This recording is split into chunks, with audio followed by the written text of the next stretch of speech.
கிறிஸ்துவில் பிரியமானவர்களே, கர்த்தரும் இரட்சகருமாய் இயேசு கிறிஸ்துவின் ஈடினியட் நாமத்தினாலே உங்கள் யாவருக்கும் என் அன்பின் வாழ்த்து தெரிவித்துள்ளேன். தேவன் அருளிய அப்பம் பிரேயர் மினிஸ்டர் மூலியமாக உங்களோடு சந்திப்பதில் மிகுந்த மகிழ்ச்சிகிறேன். தினம்தோறும் இரவு நேரத்திலே தூங்கும் முன்பாக பரிசுத்த வேதத்தில் ஒரு பகுதி நாம் தியானித்து நம்முடைய குடும்ப பாதுகாப்பிற்காக நாம் ஜெபிக்கிறோம்.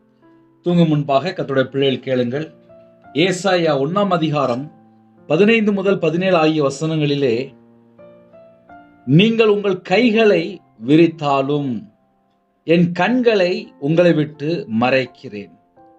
நீங்கள் மிகுதியாய் ஜெபம் பண்ணினாலும் கேளேன்.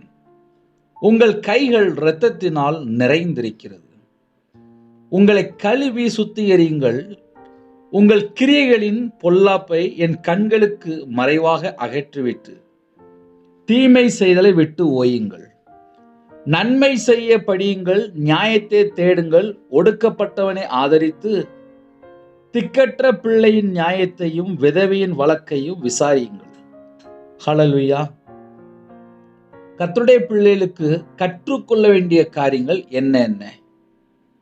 நைட்டு படுத்து தூங்க போறோம், ஒரு 5 மணி நேரம் இல்லை ஒரு 6 மணி நேரம். எனக்கு சில ஜெப குறிப்பு வரும்போது, நான் நைட்டு தூங்கி பல வருஷங்கள் ஆச்சு அப்படிங்கிறாங்க. கர்த்தருடைய கிருபையினாலே பல தேசத்துக்குள்ளே தேவன் அருளிய அப்பம் மினிஸ்டர் மூலியமாக சத்தியத்தை கேட்டுக்கொண்டிருக்கிறீங்க. ஒரு குடும்பத்தில் ஒரு தாயார் 15 வருஷமா தூக்கம் வரலையா. கர்த்தரை அறியாதவர்கள் நைட் நேரத்தில் தூக்கம் வரலன்னு சொல்லிட்டு ஆன்லைன் மூலியமா செய்தி கேட்டிருக்காங்க. அந்த செய்தி கேட்டுட்டு இருக்கும்போது தூங்கிட்டாங்களாம். அடுத்த நாள் பார்த்துருக்காங்க, 15 வருஷமா நான் தூங்கல, எத்தனையோ மாத்திரை போட்டேன், தூக்கம் வரல, என் வாழ்க்கையில் என்னன்னு தெரியலையே, நேற்று என்ன நடந்துச்சு அப்படின்னு சொல்லி யோசித்து பார்த்துருக்காங்க.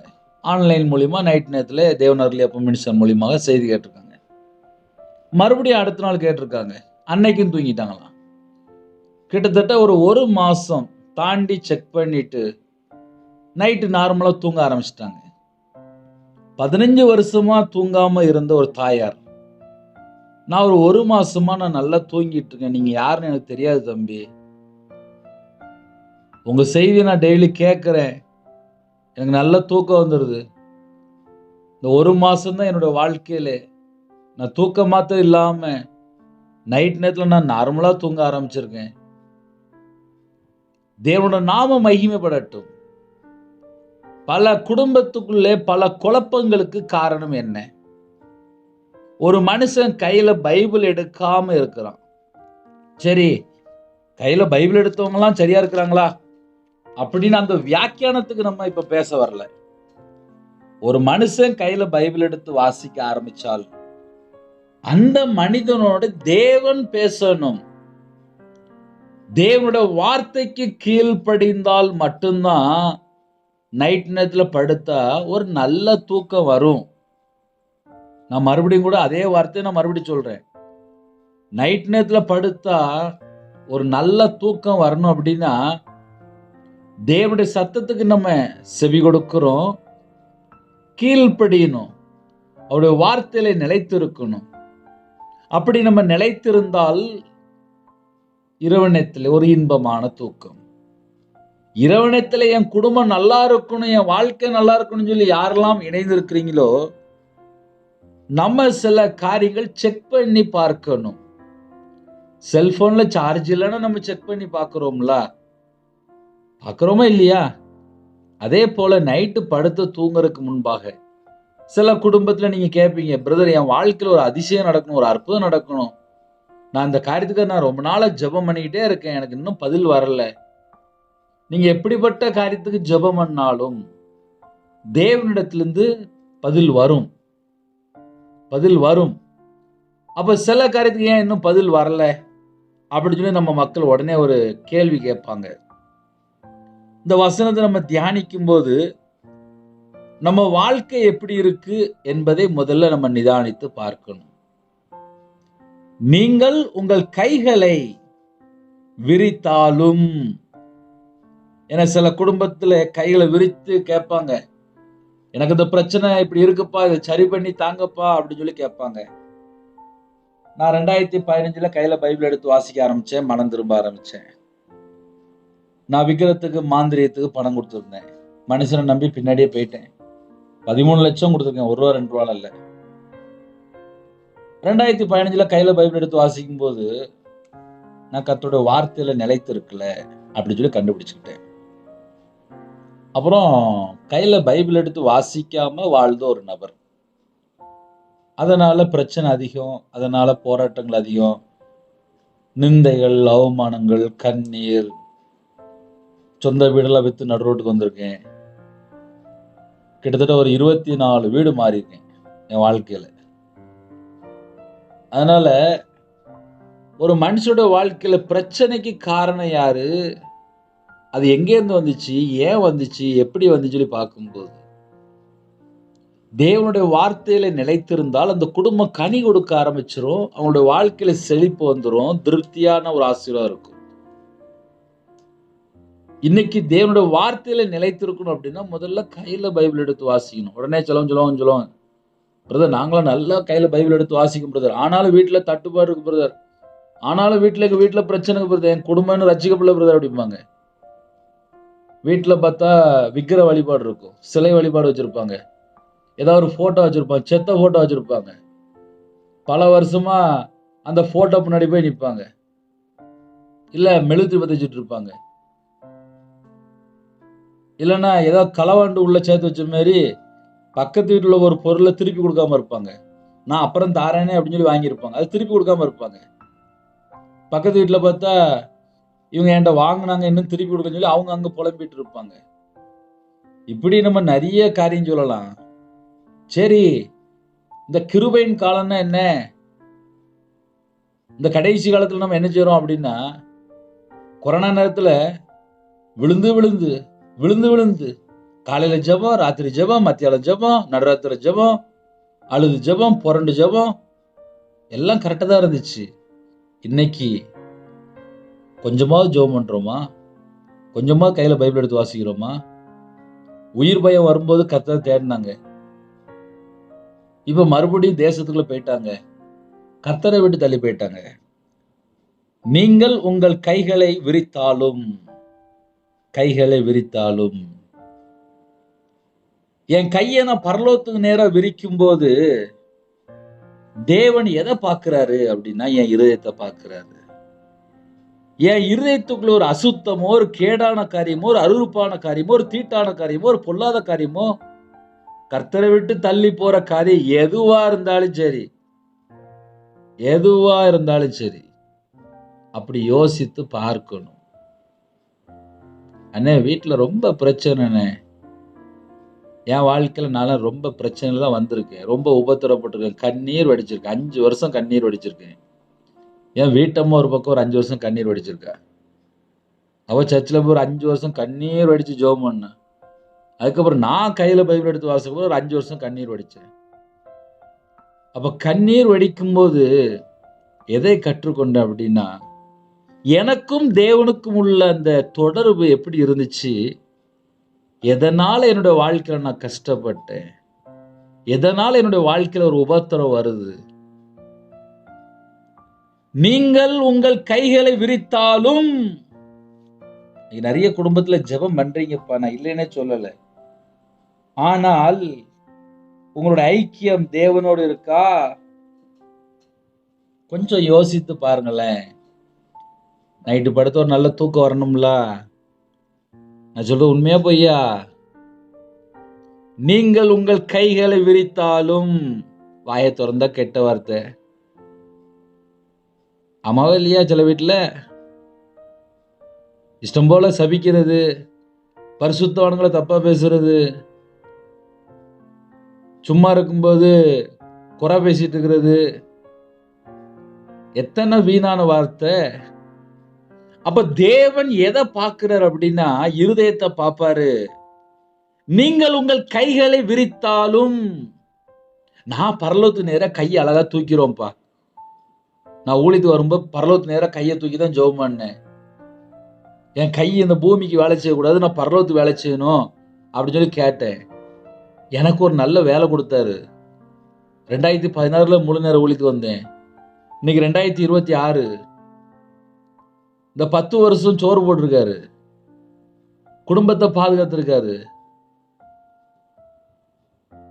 அப்ப என்ன அர்த்தம் அப்படின்னா, கைகளை விரிக்கும் போது நான் எனக்கா ஜெபம் பண்ணல, நான் பரலோகத்துக்கு வரும்போது ஆத்துமா கொண்டு வர சொல்லி கேட்டேன். நான் பாவிதான், கர்த்தரை விட்டு தள்ளி போயிட்டேன், விக்கிரத்துக்கு போயிட்டேன், மாந்திரித்துக்கு போயிட்டேன், துன்மார்க்கனா வளர்ந்துட்டேன். ஆனா கர்த்தர் பக்கம் வரும்போது எப்படி ஜெபம் பண்ணேன்? நான் பரலோகத்துக்கு வரும்போது சும்மா வரக்கூடாது, கையை வீசிட்டு வரக்கூடாது, பரலோகத்துக்கு வரும்போது ஆத்துமாவோட வரும்னு சொல்லி கேட்டேன். நீங்கள் உங்கள் கைகளை விரித்தாலும், ஐயா கைகளை விரித்து நான் ஜெபம் பண்றேன், என் இருதயத்துல நான் எதை வச்சுட்டு ஜெபம் பண்றேன்? தேவன் எதை பார்க்காரு? இருதயத்தை பார்க்காரு. இந்த செய்தி யாரெல்லாம் நீங்க நைட் நேரத்தில் கேட்கறீங்களோ, நீங்க உங்க வீட்டுல இல்ல இருக்கிற இடத்துல நடு ரோட்ல எந்த இடத்துல இருந்து செய்தி கேட்டாலும் சரி, பரலோகத்துக்கு நேரம் உங்க கைகளை விரிக்கும் போது தேவன் உங்க இருதயத்தை பார்ப்பாரு. உங்க இருதயத்தை பார்த்து தான் அடுத்த ஸ்டெப் முடிவு. ஏன்னா சில வீட்டுல இருதயம் ஃபுல்லா பக்கத்து வீட்டுல அவன் நல்லா இருக்கிறானே, அவன் நல்லா இருக்கிறாளே, சொந்தக்காரன் நல்லா இருக்கிறானே, நான் வேலை செய்யற இடத்துல அவங்களாம் நல்லா இருக்கிறாங்களே, இப்படியே உட்காந்து புலம்பிட்டு இருப்பாங்க. இதெல்லாம் என்னன்னா இருதயத்துல கசப்பு.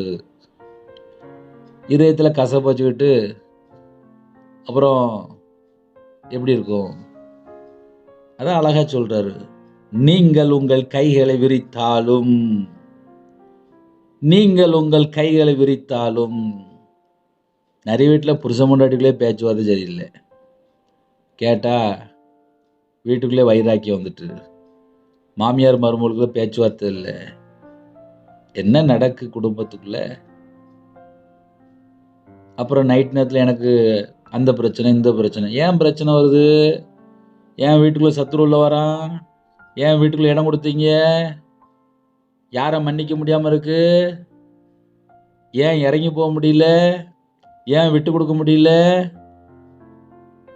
இன்னைக்கு நிறைய குடும்பத்தில் இதுதான் பிரச்சனை. நீங்கள் உங்கள் கைகளை விரித்தாலும், நம்ம பூமியில விரிக்கும் போது பரலோகத்துல தேவன் பார்த்துட்டு இருக்காரு. பரலோகத்துக்கு நேரம் நம்ம வானத்துக்கு நேரம் கையை தூக்குறோம். என் கையை வானத்துக்கு நேரம் தூக்கும் போது தேவன் பார்ப்பாரு, இவன் இருதயத்துக்குள்ள எதை வச்சுட்டு கையை தூக்கியிருக்கான். இன்னைக்கு நிறைய குடும்பத்துல பாரம்லாம் இருதயத்துக்குள்ளே இருக்கு. பைபிள் என்ன போட்டிருக்கு?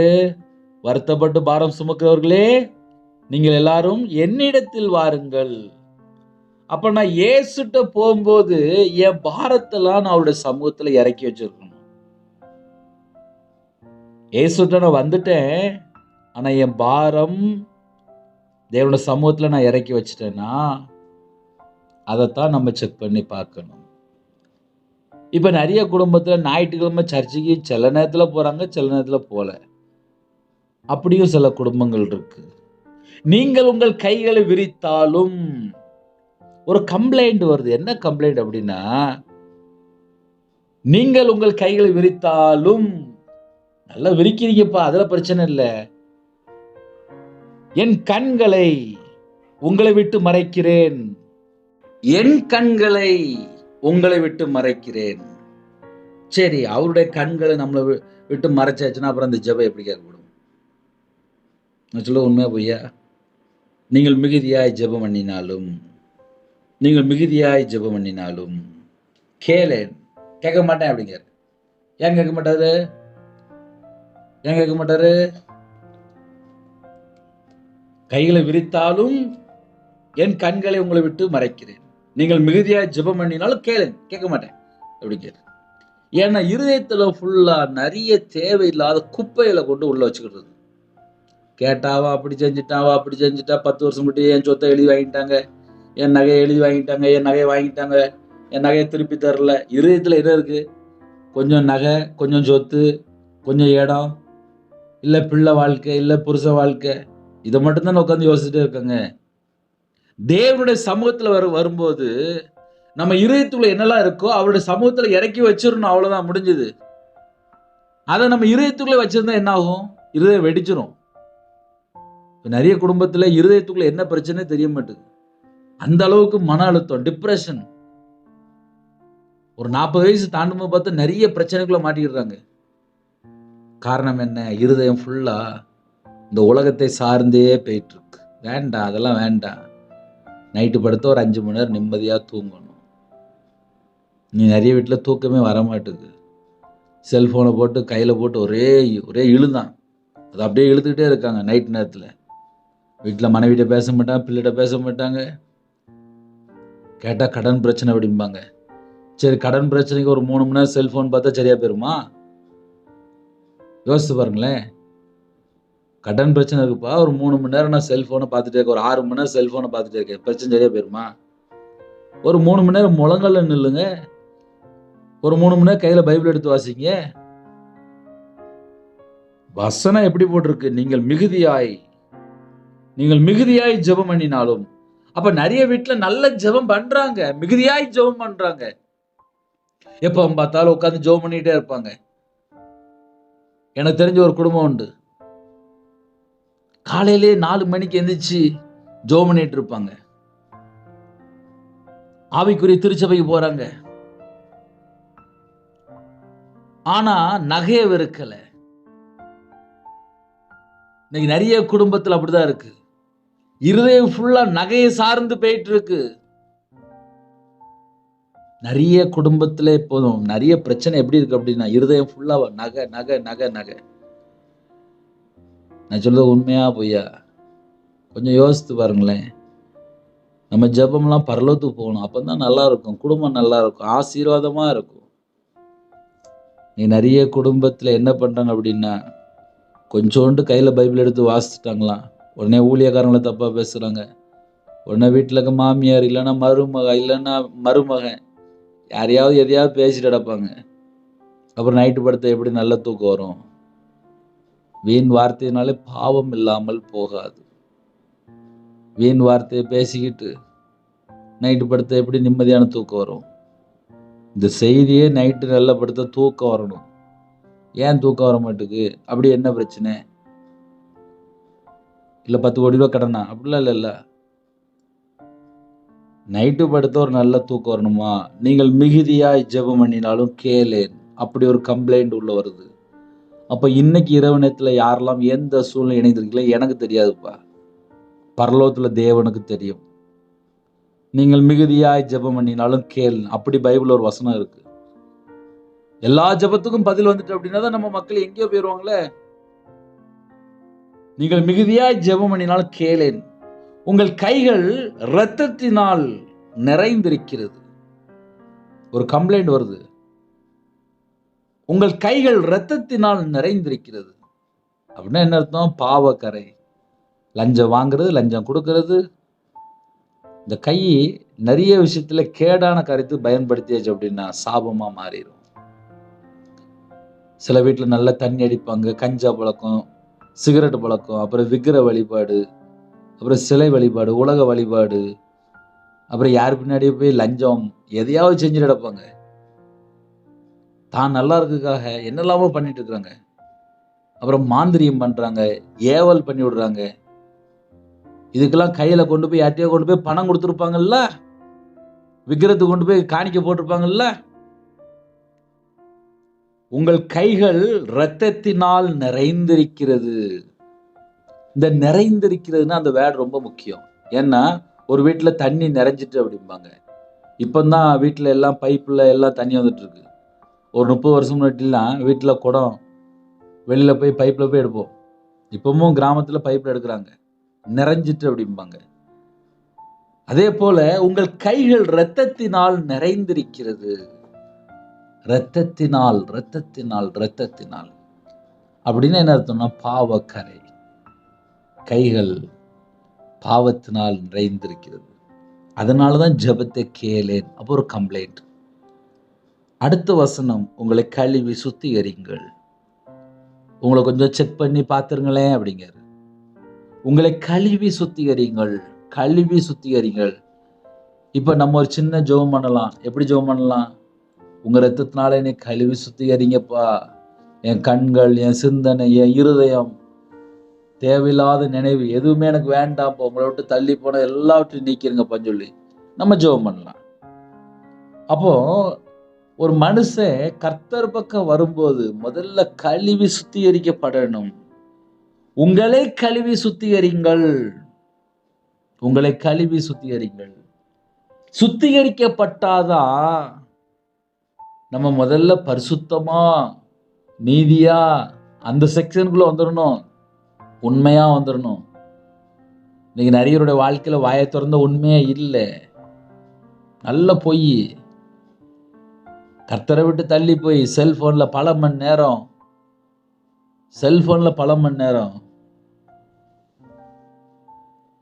நிறைய குடும்பத்துல நிறைய காரியங்கள் கர்த்தரை விட்டு தள்ளி போயிட்டாங்க. நம்ம ஜெபத்துக்கு ஏன் இன்னும் பதில் வரல?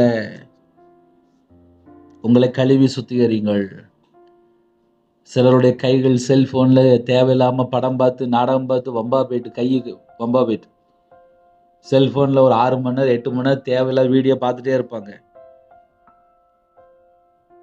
உங்கள் கைகள் இரத்தத்தினால் நிறைந்திருக்கிறது அப்படின்னா, நம்ம கையினால தொட்டு தொட்டு தொட்டு எந்த செல்போன்ல எந்த வீடியோ, எந்த தேவையில்லாத வீடியோ பார்க்குறோம்.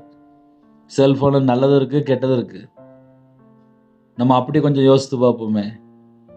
இப்போ நிறையருடைய கையில செல்போன் தான் இருக்கு. காலையிலேருந்து ராத்திரி வரையும் செல்போன் தான் வச்சிருக்காங்க. கையில பைபிள் எடுத்து வாசிக்கிறாங்களோ இல்லையோ செல்போன் தான். அந்த செல்போன்ல தேவையில்லாம எத்தனை காரியத்தை பார்க்குறாங்க, தேவையில்லாம எத்தனை வீடியோ பார்க்குறாங்க. நான் சர்ச்சுக்கு போயிருந்தேன். சர்ச்சுக்குள்ள மூப்பர் அப்படிம்பாங்கல்ல, பெரிய ஆட்கள் அப்படிம்பாங்கல்ல, பின்னாடி கடைசி பெஞ்சில் உட்காந்துருந்தாங்க. அதில் 2 பேர் செல்ஃபோனை பார்த்துக்கிட்டே இருக்காங்க. சர்ச்சு நடந்துட்டு இருக்கு. சர்ச்சு நடந்துட்டு இருக்கும்போது பின்னாடி பார்த்தா 2 பேர் செல்ஃபோனை பார்த்துட்டு இருக்காங்க. சர்ச்சுக்குள்ள எவ்வளவு துணிகரம்.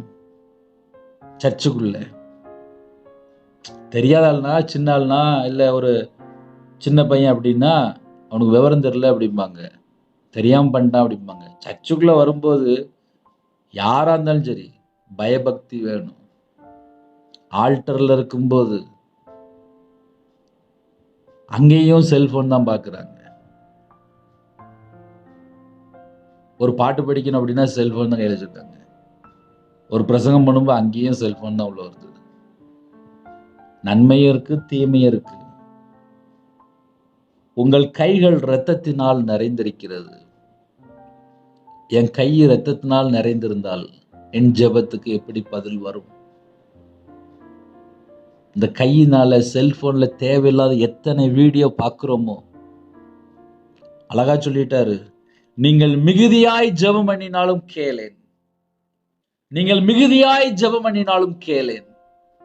இன்னைக்கு நிறைய குடும்பத்துல ஜெபம்லாம் அதிகமாயிட்டு, என் வீட்டுல எனக்கு இந்த பிரச்சனை, என் குடும்பத்துல இந்த பிரச்சனை, என் வாழ்க்கையில இந்த பிரச்சனை, இவ்வளவு கடன் இருக்கு, இவ்வளவு பிரச்சனை இருக்குன்னு சொல்லி நிறைய ஜெபம் பண்ணிட்டு இருக்கிறாங்க. எல்லாம் சரிதான். ஆனால் உங்கள் கைகள் இரத்தத்தினால், அப்ப இந்த இரத்தத்தினால் அப்படின்னா பாவக்கரை. செல்போன்ல தேவையில்லாம என்னென்ன வீடியோ பார்க்கிறோமோ அது நம்ம கையினால தொட போய் தான் பார்க்கிறோம். அது நம்ம கண்ணுக்குள்ள போகுது, காதுல கேட்கிறோம்.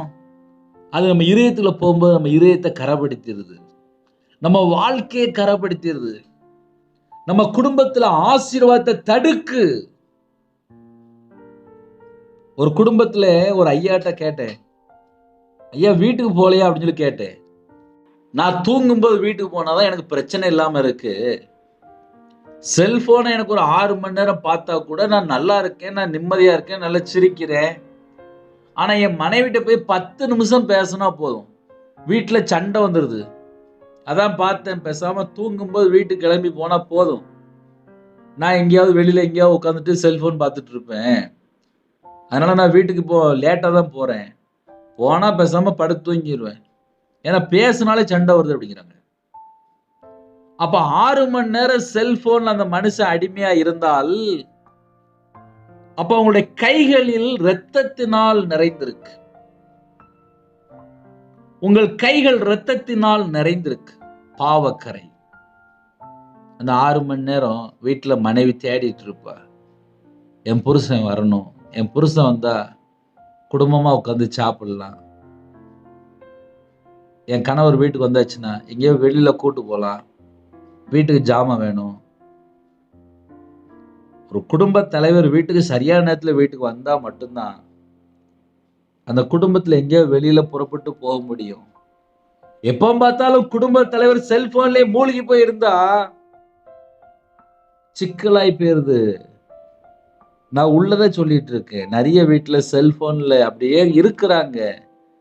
புருஷன் பொண்டாட்டி கொஞ்ச நாள் கழிச்சு அப்படியே பிரிஞ்சு போயிரு. என்ன கேட்டா அந்த தாயார் சொல்லுவாங்க, எப்படி சொல்லுவாங்க அப்படின்னா, என்னை விட உங்களுக்கு செல்போன் தானே ரொம்ப பிடிச்சிருக்கு, அப்புறம் எதுக்கு நான் வீட்டுல இருக்கணும் அப்படின்னு சொல்லிட்டு பிரிஞ்சு போயிருந்தாங்க. இப்படி ஒரு பிரச்சனை வருது. ஒரு குடும்பத்துல சத்துரு எப்படி உள்ள வந்தான் அப்படின்னா, இடம் கொடுத்துட்டாங்க. சத்துருக்கு இடம் கொடுத்துட்டாங்க, பிசாசுக்கு இடம் கொடுத்துட்டாங்க, பொல்லாத ஆவிக்கு இடம் கொடுத்துட்டாங்க. உங்கள் கைகள் இரத்தத்தினால் நிறைந்திருக்கிறது. இரத்தத்தினால் நிறைந்திருக்கிறது. ஒரு புருஷன் பொண்டாட்டி சந்தோஷமா இருக்கணும் அப்படின்னா சில தேவையில்லாத பழக்கங்கள் வீட்டுக்குள்ள வந்தாச்சுன்னா செல்போனை சார்ஜ் போட்டு எங்கேயாவது ஒரு வாரமா தூக்கி வச்சிருங்க. இருக்கிற இடத்துல கையில பைபிள் எடுத்து வாசிங்க. உங்களுக்கு வேணா சின்ன ஒரு ஆவிக்குரிய வாழ்க்கையில வளர்றதுக்கு ஒரு சாட்சி வேணா நான் சொல்றேன். நான் 2015 கையில பைபிள் எடுத்து வாசிக்க ஆரம்பிச்சேன். கடன் பிரச்சனை, எனக்கு ஒரு 50-55 லட்சம் ரூபா கடன் இருந்துச்சு. ஒரு நாளைக்கு ஒரு 7 மணி நேரம் 8 மணி நேரம் குறைஞ்சது கையில பைபிள் எடுத்து வாசிக்க ஆரம்பிச்சேன். 2016 நான் முழு நேர ஊழியத்துக்கு வந்துட்டேன். 40 நாள் பாஸ்டிங் போட்டு அந்த பாஸ்டிங்ல இருக்கும் போதே எனக்கு அபிஷேகம் பண்ணி ஊழியத்துக்கு அழைத்து சாவியும் கொடுத்து ஊழியத்துக்கு உணர்ட்டார். 40 நாள் பாஸ்டிங் போட்டு, நான் மிஷினரியா போறேன்ப்பா, நான் பரலோகத்துக்கு வரும்போ ஆத்மா கொண்டு வரணும், நான் துன்மார்க்கனா வாழ்ந்துட்டேன், என்னை மன்னிச்சிருங்கப்பா, யாரை நான் அனுப்புவேன், நான் போறேன்ப்பா, நான் போறேன் அப்படின்னு. ஆனா எங்க போகணும் ஏது போகணும் எனக்கு தெரியாது. அந்த 40 நாள்லயே தரிசனமா கொடுத்து ஒரு பட்டணத்தையும் காமிச்சு ஊழியத்தையும் கொடுத்து அபிஷேகமும் பண்ணி சாவியும் கொடுத்து, சரி 2016 சர்ச்சுக்குள்ள வந்துட்டேன். சர்ச்சில் எல்லா வேலையும் ஆசையா செய்வேன். ராத்திரி நேரத்துல ஒரு 9 மணிக்கு வீட்டுக்குள்ள கையில பைபிள் எடுத்துட்டு வாசிக்க உட்காருவேன். ஒரு 3 மணி 4 மணி ஆகும். என் வீட்டம்மா தூங்கி எந்திரிச்சிட்டு மெதுவா வருவா. பக்கத்து ரூம்ல லைட் எரிஞ்சிட்டு இருக்கும். நீங்க இன்னும் படுத்து தூங்கலையா அப்படின்பா. வீட்டம்மா தூங்கி எந்திரிச்சிட்டாலோ, அப்படியா, அப்ப இனிமேல் ஏச ஆரம்பிச்சிருவா. இந்தா நான் போறேன் அப்படின்னு சொல்லிட்டு பேசாம போய் ஓடி போய் படுத்துடுவேன். அப்ப எத்தனை மணி நேரம் சொல்லி பார்க்கும்போது, இப்ப யோசித்து பார்க்கும்போது 9லேருந்து 12, 12லேருந்து ஒரு 3 இல்ல ஒரு 4. இது போக காலையில 5 மணிக்கு 6 மணிக்கு தேரிகாட்டுல போய் ஜெபம் பண்றது, அதுக்கப்புறம் கையில பைபிள் வாசிக்கிறது, அதுக்கப்புறம் சர்ச்சில் நடக்கிறது, பகல் நேரத்துல அது வேற. நான் சொல்றேன் நைட் நேரத்துல சொல்றேன். தேவனை தேட தேட தேட தேட ஆசீர்வாதம். 2026 உங்களோட பேசுறேன் அப்படின்னா, என் வாழ்க்கையிலே நான் எங்கெல்லாம் கர்த்தரை விட்டு தள்ளி போனேன். ஒரு மனுஷன் சுத்திகரிக்கப்படணும். இந்த கிருபையின் காலத்துல சுத்திகரிக்கப்படணும். சுத்திகரிக்கப்பட்டா மட்டும்தான் ஆசீர்வாதம். கிருபையின் காலத்துல வாழ்றோம், டயத்தை வேஸ்ட் பண்ண வேண்டாம். வெளிநாட்டுல யுத்தம்லாம் நடக்கு, போர் நடக்கு, குண்டு போடுறாங்க, தட்டுப்பாடு, பெட்ரோலு கேஸு எல்லா பொருளும் விலைவாசி கூடுது, வேலை இல்லை, ஃப்ளைட்டில் வர முடியல. இருக்கிற நாட்களில் தேவனை எப்படி தேட போகிறோம்? நம்ம அப்படி கொஞ்சம் யோசித்து பார்ப்போமே. அதனால நமக்கு கொடுக்கப்பட்ட காலங்கள், நேரங்கள், இது எல்லாமே செக் பண்ணி பார்க்கிறது தான் இந்த 40 நாள். கிருபையின் காலத்திலே, உபவாச நாட்களிலே, லெந்து காலத்திலே, எந்தெந்த தேசத்துக்குள்ளே எந்தெந்த சூழ்நிலையிலே கர்த்தருடைய பிள்ளைகள் இணைந்திருக்கிறீங்களோ, உங்களை கழுவி சுத்திகரியுங்கள், உங்களை கழுவி சுத்திகரியுங்கள், உங்களை கழுவி சுத்திகரிங்கள். நம்ம மக்கள் உடனே கேட்டுருவாங்க, எதுல இருந்து நாங்க சுத்திகரிக்கணும் அப்படிம்பாங்க. ஒரு நாளைக்கு 24 மணி நேரம் இருக்கு. 24 மணி நேரத்துல நான் எத்தனை மணி நேரம் தேவனை தேடுறேன், இந்த ஜனத்தை எனக்கென்று ஏற்படுத்தினேன், இவர்கள் என் துதியை சொல்லிக் கொண்டு வருவார்கள். வீட்டுல பார்த்த நல்ல சினிமா படம், நல்ல நாடகம், சின்ன பையன் இல்ல வாலிப பையன் இருந்தான்னா கையில போனை கொடுத்துருந்தாங்க. அவங்க பார்த்தா சுட்டி டிவி, அவங்க பார்த்தா கேம் விளையாடுறாங்க. நமக்கு 24 மணி நேரம் கிருபை தந்து, ஜீவனை தந்து, உயிரோட வச்சிருக்காரு. அப்ப கர்த்தருடைய பிள்ளைகளை நம்ம என்ன செய்யறோம்? நம்ம அப்படி யோசித்து பார்ப்போமே. எனக்கும் தேவனுக்கும் நடுவுல ஒரு பாவக்கரை இருந்துச்சுன்னா ஜெபம் கேட்கப்படாது. அதுதான் இன்னைக்குள்ள டாபிக். அதுல பேசும்போது நிறைய ஆவிக்குரிய சத்தியங்கள், நம்ம வாழ்க்கையில நம்ம எங்கெல்லாம் எப்படி கர்த்தரை விட்டு வழி விலகி போறோம், அப்படிப்பட்ட காரியங்கள் தான் நம்ம பேசிட்டு இருக்கிறோம். ஒருவேளை புதுசா நீங்க கேட்கலாம், அண்ணே அக்கா, உங்க இருதயம் தேவனோடு இருக்கா? உங்க இருதயத்துக்குள்ள இயேசு இருக்கிறாரா? இல்ல செல்போன் 6 மணி நேரம் பார்த்துட்டு அந்த 6 மணி நேரம் பார்த்த நாடகங்கள், அந்த ஜோக்கு, உலக காரியங்கள், தேவையில்லாத வெப்சைட்டு. ஒரு பையன் 10th படிக்கிற பையன், கொயர்ல உள்ள பையன், சர்ச்சில் உள்ள பையன், நல்லா தெரியும். அந்த பையன்கிட்ட கேட்டேன், ஒரு நாளைக்கு செல்போன் எத்தனை மணி நேரம் பார்ப்பேன்னு சொல்லி கேட்டேன். ஏன்னா அவன் ஆன்லைன்ல போய் கேம் விளாண்டுட்டு இருப்பான். நான் குறைஞ்சது ஒரு 8 மணி நேரம் இல்லை 10 மணி நேரம் 12 மணி நேரம் கேம் விளாண்டுறோம் அப்படின்னா. கொயர்ல உள்ள பையன், சர்ச்சில் உள்ள பையன், 10th படிக்கிற பையன், குறைஞ்சது 8 மணி நேரம் அப்படின்னா எப்படிரா அப்படின்னு. வீட்டுக்கு வருவேன், வந்ததுக்கு ஒரு விளாண்டுட்டு இருப்பேன் அப்படின்னா. படிப்பு அதெல்லாம் எக்ஸாம் எழுதிடலாம் அப்படிமா. ஒரு வாலிப பையன், கொயர்ல உள்ள பையன், சர்ச்சுக்கு போற பையன் தான், தெரியாத பையன் இல்ல. வீட்டுல அம்மா அப்பா தானே செல்போன் வாங்கி கொடுக்குறாங்க. அப்ப பிரச்சனை யாரு? அப்புறம் உபவாச நாட்கள் உட்காந்து அப்புறம் பிள்ளைக்கா உட்காந்து தரப்புல நிப்பாங்க. பையனுக்கு செல்போன் கொடுக்கும்போது சொல்லணுமா வேண்டாமா? நம்ம அப்படி யோசித்து பார்ப்போமே. பிள்ளைகளை கடிந்து கொண்டு சிக்ஷிக்கணும், கேட்கணும். இது ஏன் இப்படி பண்றேன்னு சொல்லி கேட்கணும். இஷ்டம் போல வளர்க்கிறது. அப்புறம் நம்ம தான் உட்கார்ந்து கண்ணீர் வடிக்க வேண்டியிருக்கும். நான் சின்ன வயசுல இருந்து நான் வேலை பார்த்தேன். 11 வயசுல என்னை வேலைக்கு அனுப்பி விட்டாங்க. 6ஆம் கிளாஸ் படிக்கும்போது எங்க வீட்டுல கடன் பிரச்சனை, அதனால என்னை வேலைக்கு அனுப்பி விட்டாங்க. நான் 11 வயசுலேயே போனதுனால நான் ரொம்ப புக்கோ இல்லை ரொம்ப பைபிளோ நான் எதுவும் வாசிக்கலை. அதான் என் வாழ்க்கையில் உள்ள பெரிய பிரச்சனை. காலையில் 7 மணிக்கு போயிடுவேன், நைட்டு 10 மணிக்கு தான் வருவேன். நான் சொல்லுறது 11 வயசுலேயே, இப்போ இல்லை. எனக்கு 11 வயசுலேயே நான் வேலைக்கு போயிடுவேன். வேலை செஞ்சு சம்பளத்தை கரெக்டாக கொண்டு வந்து மாதம் கையில் கொடுத்துருவேன். ஆனால் கடன் பிரச்சனையில் இருக்கும்போது, வியாபாரத்தில் இருக்கும்போது எல்லாத்தையும் வெறுத்து கையில் பைபிள் எடுத்து வாசிக்க ஆரம்பித்தேன். இந்த உலகத்தில் எல்லாத்தையும் வெறுத்தேன். பணம், நகை, சொத்து எல்லாத்தையும் டோட்டலாக வெறுத்து தேவனை நேசிக்க ஆரம்பித்தேன். தேவனுடைய வார்த்தையில நிலைத்திருக்குன்னு சொல்லி எனக்கு எப்படிலாம் தெரியுமோ கையில் பைபிள் எடுத்து வாசிக்க ஆரம்பித்தேன். கண்ணீரோடு ஜெபம் பண்ண ஆரம்பித்தேன். கண்ணீரோடு தேவனை தேட ஆரம்பித்தேன். கையில் பைபிள் எடுத்து வாசிச்சுட்டு இருக்கும்போது சொட்டுன்னு கண்ணீர் வடியும். நான் பாவியா இருந்துட்டேனே, என் பாவத்தை மன்னிங்க. அப்ப இருதயம் சுத்திகரிக்கப்படணும். உங்களை கழுவி சுத்திகரியுங்கள், உங்களை கழுவி சுத்திகரியுங்கள், உங்களை கழுவி சுத்திகரியுங்கள். உங்கள் கிரியைகளின் பொல்லாப்பை என் கண்களுக்கு மறைவாக அகற்றிவிட்டு, உங்கள் கிரியைகளின் பொல்லாப்பை என் கண்களுக்கு மறைவாக அகற்றிவிட்டு, நம்ம செய்யற செயல்களின் பொல்லாப்பை அவருடைய கண்களுக்கு மறைவாக அகற்றிவிட்டு தீமை செய்தலை விட்டு ஓயுங்கள்.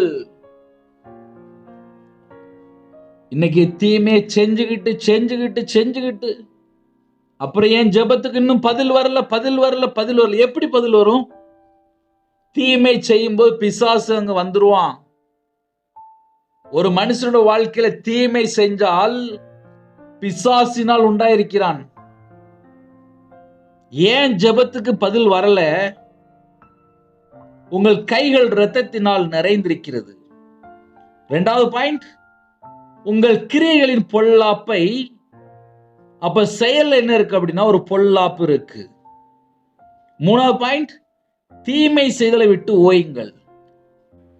ஒரு மனுஷன் தீமை செஞ்சிட்டு இருக்கும்போது பொல்லாத செயல்கள் இருக்குமானால், கைகளிலே இரத்தத்தினால் நிறைந்திருக்குமானால் ஜெபத்துக்கு எப்படி பதில் வரும்?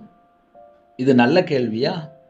நம்மளே கொஞ்சம் யோசித்து பார்ப்போம். ஏன்னா என் வாழ்க்கையிலே நான் எங்கெல்லாம் கர்த்தரை விட்டு தள்ளி போயிருக்கேன், இதைத்தான் நான் முதல்ல யோசிக்க ஆரம்பிச்சேன். ஒரு குடும்பம் கர்த்தருக்குள் வந்தாலே ஆசீர்வாதம் ஆட்டோமேட்டிக்கா வந்துடும். ஆட்டோமேட்டிக்கா எல்லா ஆசீர்வாதம் வந்துடும். நன்மை செய்ய படியுங்கள்.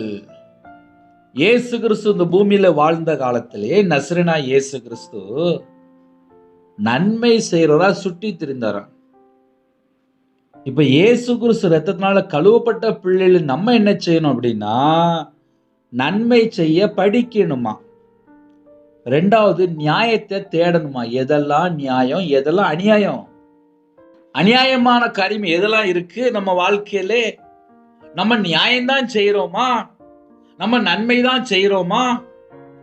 ஒடுக்கப்பட்டவனை ஆதரித்து, ஒடுக்கப்பட்ட ஜனங்கள் யாராவது இருக்கிறாங்களா அவங்க லைட்டா ஆதரிக்கணும். திக்கற்ற பிள்ளையின் நியாயத்தையும், திக்கற்ற பிள்ளை யாருமே இருக்க மாட்டாங்க, திக்கற்ற பிள்ளையின் நியாயத்தையும் விதவையின் வழக்கையும் விசாரியுங்கள். விதவையா இருப்பாங்க, அவங்களோட வழக்கை விசாரிங்கள். 17ஆம் வசனம் நம்ம ஆல்மோஸ்ட் நார்மலா நம்ம யோசித்து பார்த்தாலும் நமக்கே புரியும். நன்மை செய்யணும், நன்மை செய்ய படிக்கணுமா, நியாயத்தை தேடணும், ஒடுக்கப்பட்ட ஜனங்களுக்கு ஆதரிக்கணும், திக்கற்ற பிள்ளைக்கு நியாயம் செய்யணும், விதவையா இருக்கிறாங்களா அவங்களோட வழக்கை விசாரிக்கணும்.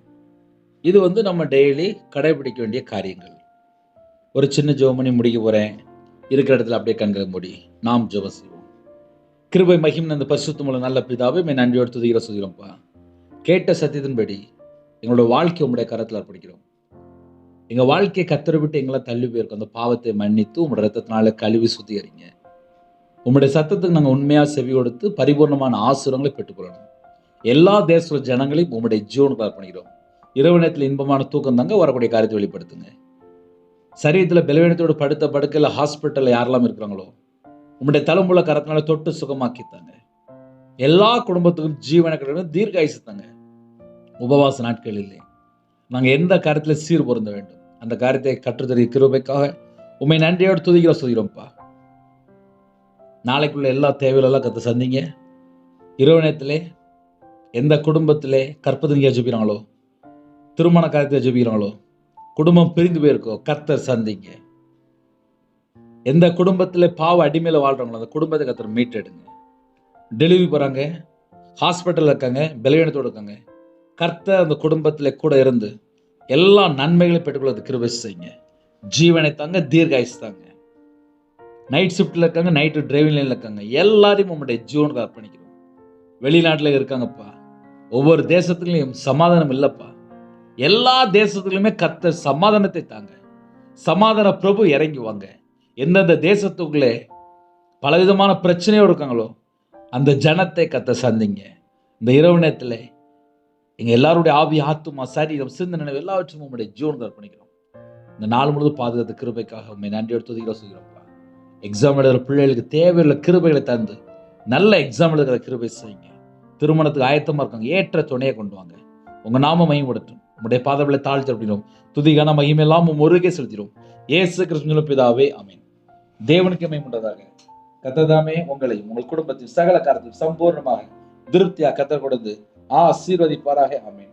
கர்த்தராகிய இயேசுவின் கிருபையும் பிதாவாகிய தேவனுடைய அன்பும் பரிசுத்தருடைய ஐக்கியமும் இப்பொழுதும் எப்பொழுதும் சதா காலங்களிலும் நம்மளோடு கொடுப்பதாக. ஆமென். கிறிஸ்துவின் பிரியமானவர்களே, 9363064189 நம்பர் உண்டால் நாங்கள் உங்களுக்காக குடும்பத்துக்காக ஜெபிப்போம். எனக்காக ஜெபித்துக் God bless you. Thanks for watching. Please subscribe our channel. Click the like and share. Click the bell. God bless you.